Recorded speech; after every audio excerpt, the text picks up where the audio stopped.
सड़क पर नमाज के विरोध में जमकर नारेबाजी। एक तरफ नमाज तो दूसरी तरफ लगे जय श्री राम के नारे। निजी जमीन पर नमाज अदा करने पहुंचे थे लोग। सेक्टर 47 में खुले में नमाज पर चल रहा था विवाद।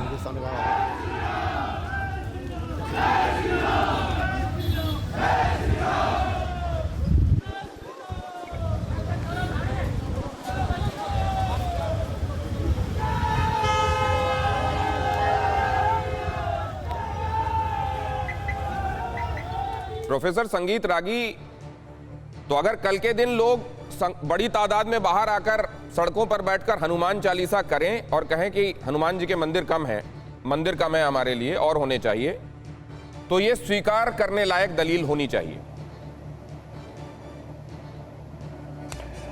देखिए, तस्लीम रहमानी जी के यदि तर्क को मान लिया जाए तो इस देश में करोड़ों मस्जिदें होनी चाहिए। ब्रिटेन में इस बात की चिंता जताई जा रही है कि जिस अनुपात में वहाँ पर मुसलमानों की जनसंख्या नहीं है, उस अनुपात से कई गुना ज़्यादा वहाँ पर मस्जिदें खड़ी हैं। उत्तर प्रदेश के, यदि पश्चिमी उत्तर प्रदेश में आप चले जाते हैं तो मुझे कम से कम 15-20 साल पहले उत्तर प्रदेश के एक डीजीपी ने मुझे कहा था कि ऐसी बड़ी बड़ी मस्जिदें आकर के खड़ी हो गई हैं जहाँ पर मुसलमानों की जनसंख्या बहुत छोटी थी, और उसके वो अलग एक कहानी है। ये तर्क कोई बहुत बड़ा, बहुत कोई गंभीर और बहुत मूल्यवान तर्क नहीं है जो तस्लीम रहमानी जी ने कहा है। आप जरा ईस्ट दिल्ली में चले जाइए, आपको दिखने में पता लग जाएगा कि हर 10 मीटर के बाद एक पता लगे कि मस्जिद खड़ी हुई है। ये आपका काम है, आप ऐसा करते रहें, मुझे इससे कोई एतराज़ नहीं है। लेकिन सवाल ये है कि अभी कहा जाता था, वो चेरियन साहब ने भी कहा, एक बहुत महत्वपूर्ण सवाल उठा रहा हूँ। आप कहते हैं फिर तो फिर मस्जिद ही रह गई ना, फिर तो कोई घर बचा ही नहीं। हलाल मीट मुझे दिखा दीजिए, और मुझे वो जगह दिखा दीजिए कि मस्जिद के सड़क पे नमाज हो रही है और मस्जिद खाली है। मैं आपको मुझे दिखा दीजिए। आप तर्कसंगत बात कीजिए। नहीं, आप तर्कसंगत बात नहीं कर रहे संगीत रागी। आप मुझे दिखा दीजिए कि मस्जिद खाली पड़ी है। पहले उनकी बात पूरी होने दीजिए, फिर अपनी बात। इसी तरह आपके बोलने वो बीच में आ गए सर, तो फिर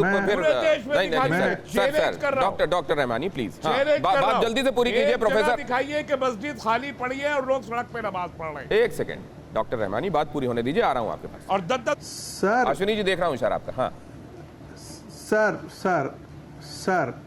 सर, अभी चेरियन साहब कह रहे थे कि मेजॉरिटी के सेंटिमेंट्स को ध्यान में रख करके, यहाँ पर तो माइनॉरिटी के सेंटिमेंट्स को ध्यान में रख करके रेलवे में भी हलाल मीट चलता है।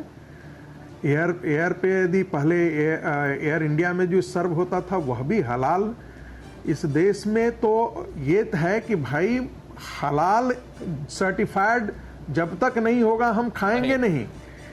ऐसा हिंदू नहीं करता है, लेकिन मुसलमान के जो मुस्लिम समाज है वो इस पर तो वो दलीलें दे रहा है। यदि आपको कपड़ा यदि भी है तो भी वो हलाल ही होना चाहिए, हलाल सर्टिफाइड है। यदि पैंट पहनेंगे तो हलाल सर्टिफाइड है। यदि हम और कोई चश्मा हलाल सर्टिफाइड, यानी ये कौन सी संवेदना है भाई? क्या पहले प्रोफेट मोहम्मद के समय जो है वो क्या इस प्रकार से सर्टिफिकेशन चलता था? तस्लीम रहमानी साहब को बोलने दीजिए। अरब वर्ल्ड में पहले ऐसा सर्टिफिकेशन चलता था। एक सेकंड, तस्लीम रहमानी साहब। दुनिया का पैरामीटर है, हाइजीनिक पैरामीटर है, धार्मिक नहीं है। लेकिन ये इस किस्म की मिसालों से नफरत फैलाते हैं। दुनिया की कोई एयरलाइन नहीं है, दुनिया का कोई 5 स्टार होटल नहीं है, दुनिया का कोई पब्लिक कैटरिंग सिस्टम नहीं है जहां हलाल गोश्त न दिया जाता हो दुनिया भर में। It's not about India alone.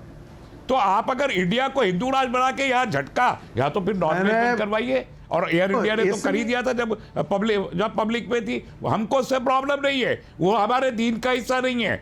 हम बंद कर सकते हैं गोश्त खाना, करवाइए। गोश्त बंद कीजिए, भारत में सेल परचेज भी बंद कीजिए, करिए ना।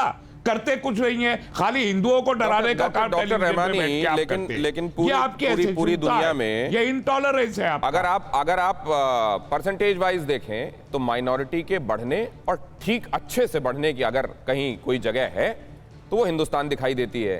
अगर आपस में भाईचारे से लोग रहते दिखाई देते हैं तो वो हिंदुस्तान में दिखाई देते हैं गंगा जमुनी तहजीब से। उसके बावजूद हिंदू राष्ट्र आपने 2-3 बार कह दिया। मैं इस बार आपसे बात करूंगा, लेकिन अश्विनी जी का पॉइंट ले लेता हूं पहले। अश्विनी जी, दिलीप जी को पसंद है, दिलीप जी को पसंद है। आपका सवाल ये था, हाँ दिनेश जी, आपका सवाल ये था कि ये फ्राइडे की जो नमाज हो रही है, हमारा ये कहना हर क्रिया की प्रतिक्रिया होती है। अगर इस फ्राइडे को सड़क जाम करके, रेलवे स्टेशन जाम करके ये चलता रहा तो बड़ी स्वाभाविक सी बात है, हिंदू कहीं हर संडे को सूर्य चालीसा पढ़ने सड़क पे आ गए, सोमवार को शंकर चालीसा पढ़ने आ गए, मंगलवार को हनुमान चालीसा पढ़ने आ गए, बुधवार को गणेश चालीसा पढ़ने आ गए, बृहस्पतिवार को विष्णु चालीसा पढ़ना शुरू कर दिए, शुक्रवार को दुर्गा चालीसा पढ़ना शुरू कर दिए, शनिवार को शनि चालीसा पढ़ना शुरू कर दिए। तब क्या होगा? इसलिए मैं कह रहा हूं, जो गलत है उसको एक तरीके से आप मापिए, वो गलत आप है, ऐसे लेकिन मत आप करिए। इतना सारा जब पढ़ रहे थे तब उधर डॉक्टर रहमानी भी कुछ पढ़ते जा रहे थे। वो क्या पढ़ रहे थे मालूम नहीं, एक समय में एक बोलता है डॉक्टर रहमानी, आप तो जानते हैं इस शो में। और अब मैं दिलीप साहब के पास जाऊं और वापस ट्रेन को ट्रैक पर लाऊं। न्यूज़ टॉप 9 रोज सुबह 7 बजे और शाम 7 बजे सिर्फ TV9 भारतवर्ष पर।